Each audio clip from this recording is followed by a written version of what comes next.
This podcast is a production of Great Life Media, Inc. The mission of Great Life Media is to increase joy and decrease stress in the lives of everyone it touches. Welcome to this presentation on what I believe is a really important topic. The topic is Imposter Syndrome. You may or may not have heard about it. Probably about half of you have heard of it. What it is the belief, usually in successful people, that they're not as good as everybody thinks they are. In the more extreme cases, people wake up in the middle of the night sweating, having had a dream that everything was taken away from them because they're not really as good as whatever it is that they have achieved. This is true of doctors, nurses. Research has been done on both groups, lawyers, business people, and people from every walk of life, including students. In 2020, an article published in the Journal of General Internal Medicine summarized all of the research that has been done on imposter syndrome. They looked at 284 published research articles, and from those choose only 62 that met their criteria. Dina Bravitt, MD, was the lead author, but there were 7 other authors, including 4 PhDs, who were presumably psychologists. One of the things they mentioned in their report is that the range of results of the existence of imposter syndrome in the different studies range from a low of 8% to a high of 82%, and they attributed much of the difference to different definitions and measuring instruments for imposter syndrome. But I take it from that kind of range that probably somewhere in the middle, or about 40% of people, exhibit some form or experience some form of imposter syndrome.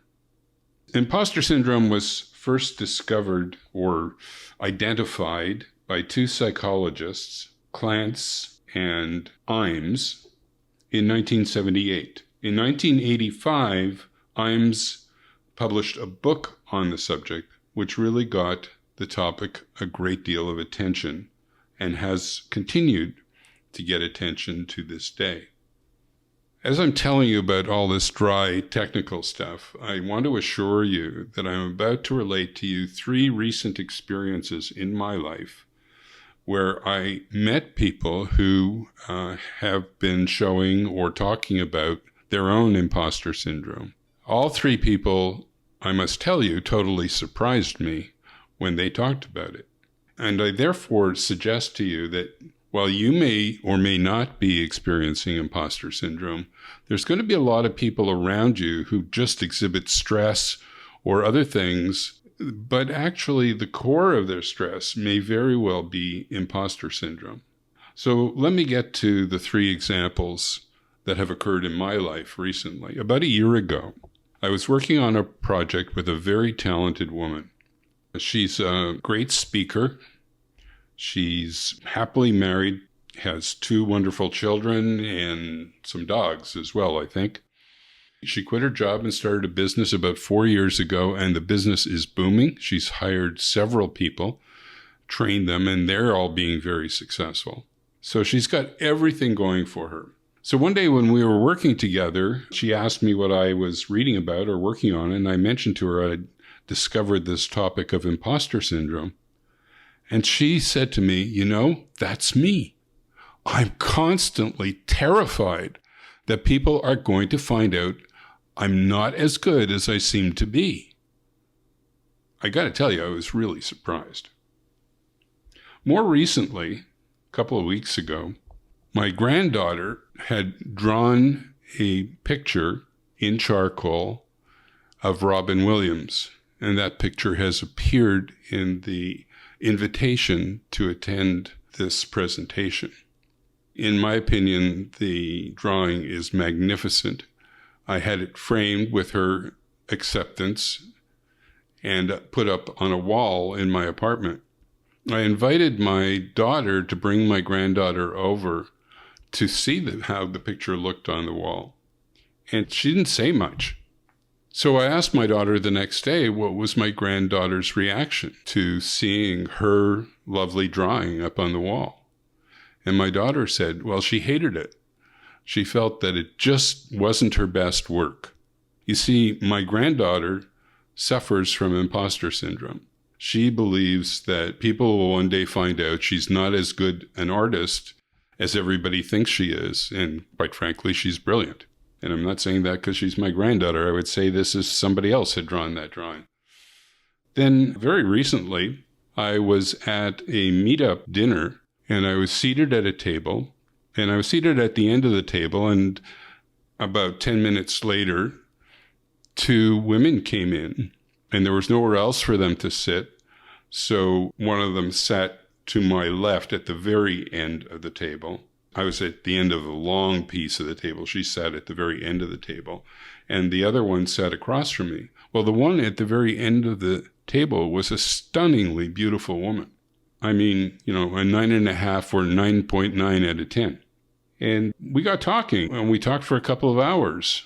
And it turned out she was very, very interested in personal development. It was something she was pursuing in her life. So they started showing pictures of their dogs, both of these women.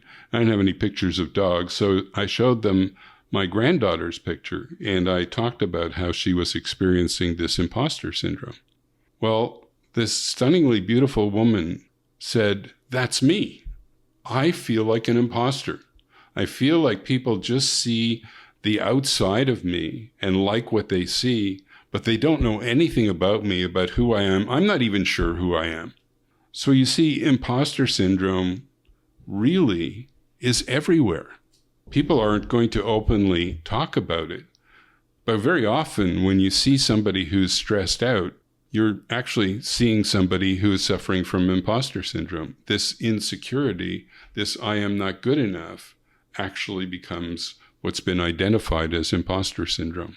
Now, the psychologists in this study said that it was very important for psychologists and psychiatrists and everybody working in the health field to really understand this phenomenon. And one of the reasons they gave for this is they found what they called co-morbidities associated with imposter syndrome. So people with imposter syndrome are much more likely to be depressed than the general population and have a much higher suicide rate. So imposter syndrome, whether you experience it or not, and if you do, I hope you will recognize that you're not alone, that there's tons and tons of people who have it. And even if you don't, you may start to be more sensitive to seeing it in other people around you. Somebody might be just acting mean or negative or aggressive or scared, and it may very well be that they're experiencing imposter syndrome. So I'm pleased that you tuned into this conversation, this discussion of this particular topic. I think it's a really important one, and I hope it will make a difference in your life. It is hard for some people to accept that life is not about what happens to you. It is about the learning and actions you take to reduce stress and increase joy. Your reaction to any situation is your choice and completely within your control.